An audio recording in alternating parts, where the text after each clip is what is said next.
Hello everyone, আসসালামু আলাইকুম। কেমন আছেন আপনারা সবাই? আশা করি আপনারা সবাই ভালো আছেন। আমরাও আলহামদুলিল্লাহ ভালো আছি। আমি আজকে আপনাদের সাথে ফ্রাইডে ব্লগ নিয়ে হাজির হয়ে গিয়েছি। দেখতে পাচ্ছেন আমরা লিফটে করে কোথাও যাচ্ছি। ইয়েস, আপনারা ঠিক ধরেছেন। আমরা ঘুরতে যাচ্ছি জয়নাল আবদিন পার্কে। আজকে ফ্রাইডে, আমার হাসব্যান্ডের হলিডে। তো চিন্তা করলাম যে কোথাও থেকে ঘুরে আসা যাক। ময়মনসিংহের ম্যাক্সিমাম মানুষই চেনে জয়নাল আবেদীন পার্কটা কোথায়। এটা সার্কিট হাউসের সাথে। আর ওখানে ছোটোখাটো একটা মিনি চিড়িয়াখানা আছে বাচ্চাদের জন্য। আর বাচ্চাদের কিছু খেলার রাইড আছে। তো আমরা রিক্সায় করে চলে এসেছি অলরেডি জয়নাল আবেদীন পার্কে। এই যে এটা হচ্ছে পার্কের ভিতরের ভিউটা। বেশ বড়সড় এরিয়া নিয়েই হচ্ছে পার্কটা করা। আর দেখতে পাচ্ছেন যে অনেক ধরনের মানুষ এখানে হাঁটাহাঁটি করছে। কেউ ছোট, ছোট বেঞ্চের মধ্যে কেউ বসে আড্ডা দিচ্ছে। হ্যাঁ? আবার পার্কের বাইরেও হচ্ছে অনেক ঘোরার জায়গা আছে। মানে অনেকটুকু এরিয়া জুড়ে আরকি মানুষ হাঁটাহাঁটি করতে পারে। আমার কাছে বেশ ভালোই লেগেছে। আমরা অলরেডি মিনি চিড়িয়াখানার ভিতরে ঢুকে পড়েছি। টিকেট কেটে ঢুকতে হয়। এই যে এখানে দেখতে পাচ্ছেন একটা ডিয়ার। বেশ অনেকগুলো ডিয়ার আছে এটার ভিতরে। আমার বেবি কিন্তু খুব এনজয় করছিল অ্যানিমেলস গুলো দেখে। আর এটা হচ্ছে ইমু পাখি। আমি ভয়েস ওভার দিচ্ছি আর পাশ থেকে আমার ছেলে কান্না করছে, কথা বলছে। আর এখানে হচ্ছে কিছু পিজিয়ন আছে, বেশ কালারফুল কিছু পিজিয়ন ছিল। আর এখানে হচ্ছে কিছু বার্ড আছে, এখানে বেশ কালারফুল কিছু বার্ড দেখতে পাচ্ছেন। খুব সুন্দর লাগছিল কাছ থেকে যখন দেখছিলাম। আর এখানে পিকক, ২ টা পিকক ছিল এখানে। প্রত্যেকটা খাঁচায় দেখা গেছে যে ২ টা করে মানে ২ টা করে অ্যানিমেলসই ছিল। আর এটা হচ্ছে মদন টেক।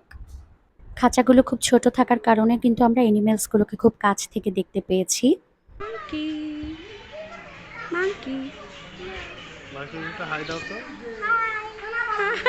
মাংকি কি মাসাফ মাংকিকে হাই দিচ্ছে। ওইটা শুধু একটা মার্কেট হাই মাসাফ মাংকিকে আবার হাই দাও। হাই মাংকি হাই নিয়ে চলে গেছে।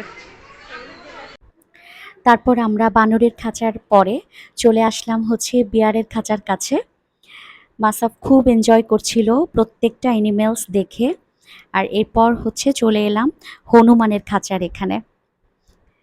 তারপর চলে আসলাম এখানে, এটাকে মেবি কাঠঠোকরা বলে আরকি, হ্যাঁ? তারপর চলে এসেছি ক্রোকোডাইলের খাঁচার কাছে। এই যে এখানে দেখতে পাচ্ছেন পানির মধ্যে ক্রোকোডাইল। এখানেও কিন্তু ২ টা ক্রোকোডাইল ছিল। তারপর এখানে আমাদের মিনি চিড়িয়াখানা ঘোরা শেষ। চলে আসলাম মাসাফ পেপির রাইডে। এই যে এখানে মাসাফ পেপি হচ্ছে আ রাইডে হর্সের মধ্যে বসে আছে। ওর বাবা হচ্ছে ওকে ধরে রেখেছে। তো যারা অনেক ছোট বেবি আরকি তাদের গার্ডিয়ানরা কিন্তু হচ্ছে মানে পাশে থাকতে পারে, হ্যাঁ? আর যারা একটু বড় তারা তো একাই বসতে পারে। এই যে দেখতে পাচ্ছেন যে একটু বিগ বেবি যারা তারা কিন্তু নিজেরাই হচ্ছে বসে আছে। আর এই যে বাবা আর ছেলে এনজয় করতেছে। আর আমি হচ্ছে দূর থেকে ওদেরকে ভিডিও করছিলাম আরকি। আলহামদুলিল্লাহ অনেক এনজয় করেছিল আমার বেবিটা। আসলে ফ্রাইডে তো যার কারণে একটু ভিড়ই ছিল। তো মেক্সিমাম টাইম এত ভিড় থাকে না উইথআউট ফ্রাইডে। এরপরে হর্স রাইডিং থেকে চলে এসেছে ট্রেনে। আমার বেবিটা হচ্ছে ট্রেনে বসিয়ে দিয়েছিলাম আরেকটা বেবির সাথে। এই তো ট্রেন চড়ছে। আর আমি হচ্ছে পাশ থেকে ভিডিও শুট করছিলাম বাবুকে। আর একটু পর, পর হচ্ছে ডাকছিলাম যে, "বাবা মাম্মার দিকে তাকাও, বাবা মাম্মার দিকে তাকাও।" মাসাফ আমার দিকে তাকাচ্ছিল। আর দেখতে পাচ্ছেন যে এইখানেও কিন্তু মানে এই ট্রেনেও কিন্তু বেবিদের সাথে হচ্ছে গার্ডিয়ানরা বসতে পারে। হ্যাঁ? জনপ্রতি টিকেট কাটতে হয়। ট্রেনের ঘোরা শেষ। এখন হচ্ছে চলে এসেছে নাগরদোলাতে।